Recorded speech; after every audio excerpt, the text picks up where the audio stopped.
every NASCAR penalty explained. 2025 to 26 rules, what really hurts. The day a pole sitter started the week at minus 67, a rules bulletin drops, tech hauls a car to the R&D Center, and by Tuesday a team's season looks different. A poll on Sunday can turn into negative points by Thursday, and a top 10 can become an anchor when the spoiler, the bumper build, or a single piece of single-source kit doesn't match the book. That whiplash isn't chaos, it's the deterrence system doing exactly what it says on the cover. Tonight, we decode NASCAR's penalty world for 2025 to 26.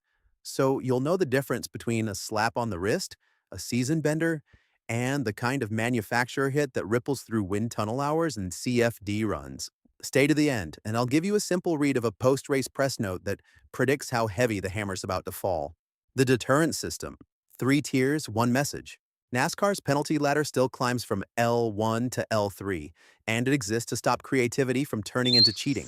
L1 lives where paperwork and tolerances go wrong.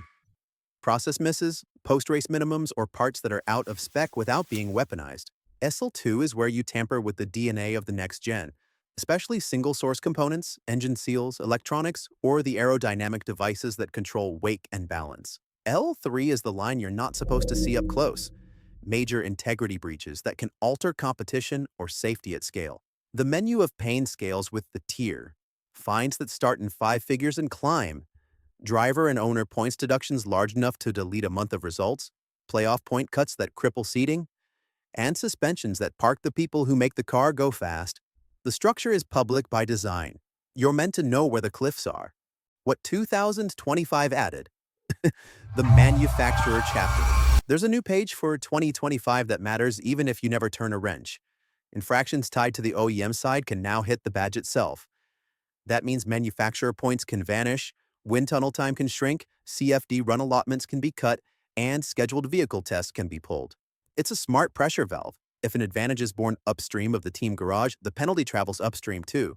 For fans, the translation is simple. If you hear about a wind tunnel or CFD reduction, that's a slow burn penalty that can echo for months as projects slip and correlation takes longer.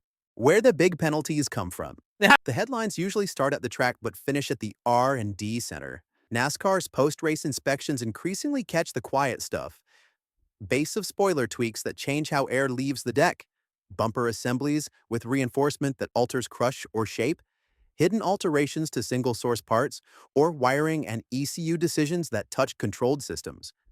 When those items are modified, the sanction rarely lives in L1 land. That's why you'll see Tuesday news that strips 60 or 100 points, claws back owner points and playoff points, slaps 6-figure fines, and benches a crew chief for multiple races.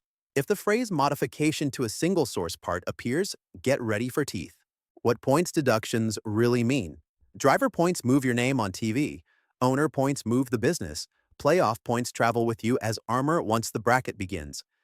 A 60-point hit can drop a driver from mid-pack to the basement overnight, forcing stage point desperation for months. A 100-point hit can erase a wins cushion for a team living on the playoff bubble. When playoff points are docked, that's oxygen removed from the elimination rounds. You'll need stage wins and finales just to claw back parity. The reason crew chief suspensions feel so brutal is that they remove the person who reads the car's mood and calls the race. You don't just lose a tactician, you lose a translator between driver, data, and setup. Appeals and the fine print. Teams are not powerless. The appeals process can reduce or reshape penalties, but it rarely erases the core finding. Panels look at intent, performance gain, and the clarity of the rule as written. A common outcome is a trimmed points deduction, or a shorter suspension if the team can show an assembly ambiguity, or a quality control miss that didn't seek advantage. But when the violation lives in the protected ecosystem, single-source parts, engine integrity, controlled aero pieces, the odds of a major rollback shrink. The quiet truth is this. The more a change touches parity, the colder the panel gets. Behavior and integrity. When conduct becomes a competitive issue, penalties aren't only mechanical.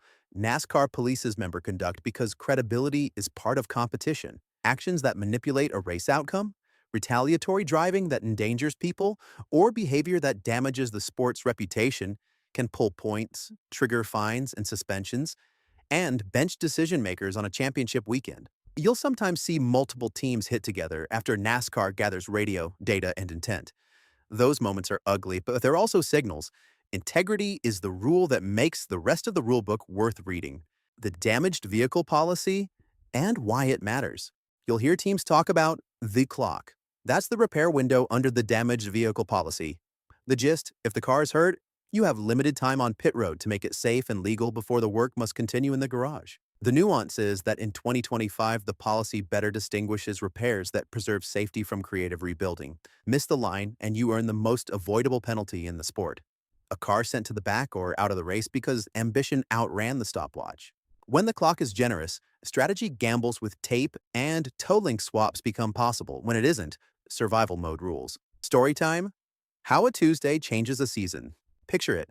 A team nails qualifying, leads laps, brings home a podium, and the driver leaves the track talking points math on national TV. The car goes to Concord, the teardown finds an altered interface on a controlled Aero piece, and by midweek, the release hits. Driver and owner points docked by the dozens, 10 playoff points gone, 6 figures in fines, crew chief sitting for 4. The team can still make the playoffs, but now every stage is war. Every caution is a decision tree with fewer safe branches. Sponsors ask questions, engineers lose wind tunnel nights they'd planned for months, and a season that felt uphill becomes a climb with a backpack full of bricks. It's not drama for drama's sake, it's the cost of an advantage that wasn't legal. The simple post-race read that predicts pain. Here's the takeaway you can use the next time a release drops. If the notes mention process or tolerance, expect L1 style outcomes and a team that grits its teeth and moves on. If they mention modification to single-source parts, engine seals, or controlled aero devices, brace for L2 or worse. Big points hits, playoff point surgery, 6-figure fines, and a vacation for the crew chief. If the words reference OEM testing limits, wind tunnel, or CFD cuts, that's the new 2025 manufacturer chapter, and the bill will come due all summer. That's how you read Tuesday and know what Thursday will feel like. Hit subscribe so you don't miss our penalty explainers and on-site Hall or Row interviews. Drop your best penalty that changed a season in the comments. Give me the track and what the teardown found. And I'll feature the sharpest breakdown next upload. If you want deeper tech visuals and side-by-side comparison shots, Super Thanks is right there. Always optional, always appreciated. And if you want early outlines and members-only notes, hit join. The book is tough. We'll make it readable.